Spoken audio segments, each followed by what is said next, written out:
পুরোদমে ইসরায়েল, ফিলিস্তিন ও ইরান হতে যুদ্ধ চলছে জানিয়ে দেব আমাদের হাতে থাকা সর্বশেষ গুরুত্বপূর্ণ আপডেট আন্তর্জাতিক সংবাদ। যুদ্ধবিরতির মাঝেও লেবাননে বিমান হামলা ইসরায়েলের, আহত 24। এরপর জানিয়ে দেব সিরিয়া থেকে মার্কিন সেনা প্রত্যাহার করতে চান ট্রাম্প। আরো জানিয়ে দেব ইউক্রেনের সঙ্গে শান্তি চুক্তি সম্ভব, জেলেনস্কির সঙ্গে নন পুতিন। এরপর যা থাকছে পারমাণবিক স্থাপনায় হামলা হলে তাৎক্ষণিক প্রতিক্রিয়া দেখাবে ইরান। আরো জানিয়ে দিব বাতের ঔষধ হিসাবে চীনে বিক্রি হচ্ছে বাঘের মূত্র। সর্বশেষ জানিয়ে দিব পুতিনকে হত্যার চেষ্টা করেছিল বাইডেন প্রশাসন। এতক্ষণ শুনছিলেন সংবাদ শিরোনাম, এবার বিস্তারিত। তার আগে অনুরোধ থাকবে আজকের এই ভিডিও সম্পর্কে আপনার মূল্যবান মতামত। ভিডিওটি ভালো লাগলে লাইক, কমেন্ট ও শেয়ার করে সবাইকে দেখার সুযোগ করে দিন। যুদ্ধবিরতির মাঝেও লেবাননে বিমান হামলা ইসরায়েলের, আহত 24। যুদ্ধবিরতির মধ্যেও লেবাননে বিমান হামলা চালিয়েছে ইসরায়েল সেনাবাহিনী। মঙ্গলবার 28 জানুয়ারি এই হামলা অন্তত 24 জন আহত হয়েছেন। বুধবার 29 জানুয়ারি এক প্রতিবেদনে এই তথ্য জানিয়েছেন ব্রিটিশ বার্তা সংস্থা রয়টার্স। প্রতিবেদনে বলা হয়েছে মঙ্গলবার দক্ষিণ লেবাননের অন্যতম প্রধান শহর নাবাতিহে ইসরায়েলও বিমান হামলায় 24 জন আহত হয়েছেন বলে জানিয়েছেন লেবানিজ স্বাস্থ্য মন্ত্রণালয়। সিরিয়া থেকে মার্কিন সেনা প্রত্যাহার করতে চান পুতিন।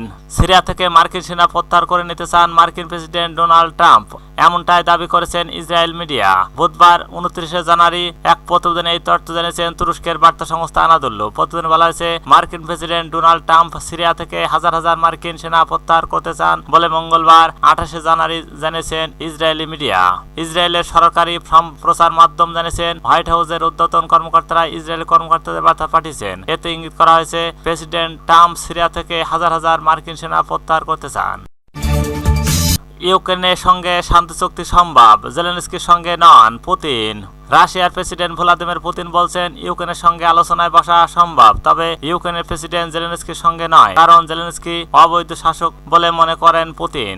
খবর ফ্রান্স 24-এর। রাশিয়া ইউক্রেনের মধ্যে যুদ্ধ চলছে প্রায় 3 বছর ধরে। যুদ্ধের যুক্তরাষ্ট্রের নতুন প্রেসিডেন্ট ডোনাল্ড ট্রাম্প যুদ্ধ থামানোর জন্য চাপ দিচ্ছে দুই দেশকেই। গত সপ্তাহে ট্রাম্প এক বিবৃতিতে বলছেন যুদ্ধ বন্ধের জন্য শান্তি চুক্তিতে পৌঁছতে চান জেলেনস্কি, সেজন্য তিনি আলোচনা সভায় বসতেও রাজি। এর পরিপ্রেক্ষিতে মঙ্গলবার 28 জানুয়ারি পুতিন বলছেন যদি জেলেনস্কি আলোচনা সভায় বসতে চান তাহলে আমি সভায় যোগদানের জন্য প্রতিনিধি পাঠাবো। পুতিন ইউক্রেনের প্রেসিডেন্টকে অবৈধ বলে মন্তব্য করেছেন। তার মতে প্রেসিডেন্ট পদে জেলেনস্কির মেয়াদ শেষ হয়ে গেছে।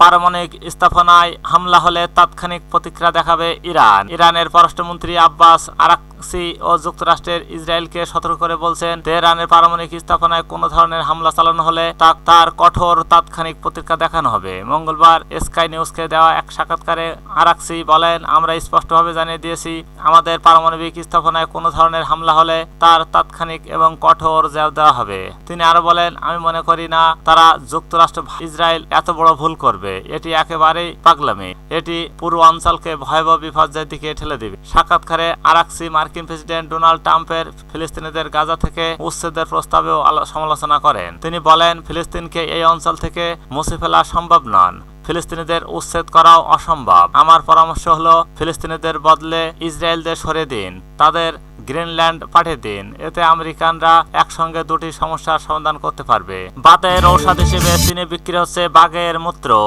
বাতের ঔষধ হিসেবে বাঘের মূত্র বোতলে ভরে বিক্রি করছেন চীনের দক্ষিণ পশ্চিমাঞ্চলীয় প্রদেশ সিচুয়ানের ইয়ান ও বিরফিংশিয়া ওয়াইল্ড ও লাইফ জু নামের একটি চিড়িয়াখানা। ঔষধের নাম দেওয়া হয়েছে মেডিসিনাল ও টাইগার ইউরিন। প্রতিটি বোতলে রয়েছে 250 মিলিগ্রাম পরিমাণ ঔষধ এবং একটি বোতলের দাম 50 ওয়ান, বাংলাদেশি মুদ্রায় 847 টাকা। হাসপাতালের এক কর্মকর্তার বরাতে সাউথ চায়না মনিটরিং পোস্ট জানিয়েছেন বোতল ভর্তি যেসব ঔষধ বিক্রি হচ্ছে সেগুলো মূলত সাইবেরিয়ান ও টাইগারের মূত্র।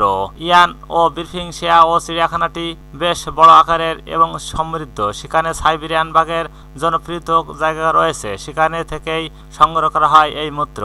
তবে ঔষধ হিসেবে বোতলে ভরার আগে কিংবা গ্রাহকদের কাছে বিক্রির আগে এই মূত্র জীবাণুমুক্ত করা হয় কিনা সে প্রশ্নের কোনো স্পষ্ট উত্তর দিতে পারেননি ওই কর্মকর্তা।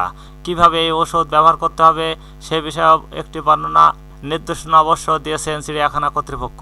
সেখানে দুভাবে ঔষধটি ব্যবহার করা যাবে বলে উল্লেখ করা হয়েছে। হোয়াইট হাউসের ওয়ানের এক প্রকার মদ সঙ্গে নির্দিষ্ট পরিমাণ ঔষধ এবং আদা কুচিও মিশিয়ে তা আক্রান্ত স্থানে মালিশ করা বা অথবা সরাসরি পান করা। তবে কারো যদি অ্যালার্জির সমস্যা থেকে থাকে তাহলে তাকে ঔষধ পানের পরিবর্তে মালিশ করার পরামর্শ দিয়েছেন কর্তৃপক্ষ। অবশ্য টাকা থাকলেই যে এই ঔষধ তাৎক্ষণিকভাবে কিনতে পারা যাবে এমনও নয়, কারণ চিড়িয়াখানা কর্তৃপক্ষ প্রতিদিন মাত্র 2 বোতল ঔষধ বিক্রির অনুমতি দিয়েছে। তাই গ্রাহককে অর্ডার দিয়ে বেশ কয়েকদিন অপেক্ষা করতে হয়। এর আগে 2014 সালে ইয়ান ও ব্রিফিংশিয়া ওয়াইল্ড লাইফ জু একটি রিয়েলিটি শোর আয়োজন করেছিল। সেই শোতে কয়েকশো সেলিব্রিটিও এসেছিলেন। সাইবেরিয়ান বাঘের মূত্র ভর্তি একটি বোতল সেই সেলিব্রিটিদের উপহার হিসেবে প্রদান করেছিল চিড়িয়াখানা কর্তৃপক্ষ। এই নিয়ে সে সময় স্থানীয় সংবাদ মাধ্যমগুলোতে ব্যাপক আলোচনা সমালোচনা হয়েছিল। প্রসঙ্গত, চীনে 2 ধরনের হাসপাতাল রয়েছে: আধুনিক পশ্চিমা ধাঁচের হাসপাতাল এবং চীনের ঐতিহ্যগত ঔষধ চিকিৎসা পদ্ধতির হাসপাতাল। হুবেই প্রদেশের প্রধান ঐতিহ্যগত হাসপাতালের একজন ফার্মালিস্ট ও নাম প্রকাশ না করার শর্তে সাউথ চায়না মর্নিং পোস্ট বলেন, বাঘের মূত্র মালিশ করলে বা পান করলে বাতের ব্যথা সারে এমন দাবির কোনো বৈজ্ঞানিক ভিত্তি নেই। অসন্তুষ্ট প্রকাশ করে তিনি বলেন, চিড়িয়াখানা কর্তৃপক্ষের এই ধরনের উদ্যোগ শুধু জনমন ও বহির্বিশ্বে চীনের ঐতিহ্যগত ঔষধ চিকিৎসা পদ্ধতি সম্পর্কে নেতিবাচক মনোভাবই সৃষ্টি করবে না, বরং বাঘ সংরক্ষণের যে উদ্যোগ চীনের সরকার নিয়েছে তাকেও ক্ষতিগ্রস্ত করবে। এ ব্যাপারে ওই চিড়িয়াখানা কর্তৃপক্ষের সঙ্গে যোগাযোগ করা হয়েছিল, কিন্তু কোনো কর্মকর্তা মন্তব্য করতে রাজি হননি। একজন কর্মকর্তা শুধু বলছেন, বাঘের মূত্র বিক্রির লাইসেন্স রয়েছে তাদের। সরকারের কাছে থেকে চিড়িয়াখানা কর্তৃপক্ষ এই লাইসেন্স নিয়েছে। পুতিনকে হত্যার চেষ্টা করেছিল বাইডেন প্রশাসন। সাবেক মার্কিন প্রেসিডেন্ট জো বাইডেনের প্রশাসন রাশিয়ার প্রেসিডেন্ট ভ্লাদিমির পুতিনকে হত্যার চেষ্টা করেছিল বলে দাবি করেছেন দেশটির রক্ষণশীল রাজনীতি বিশ্লেষক সাংবাদিক টাকার কালসন। মার্কিন সংবাদ মাধ্যম পলিটিকোর প্রতিবেদন থেকে এই তথ্য জানা গেছে।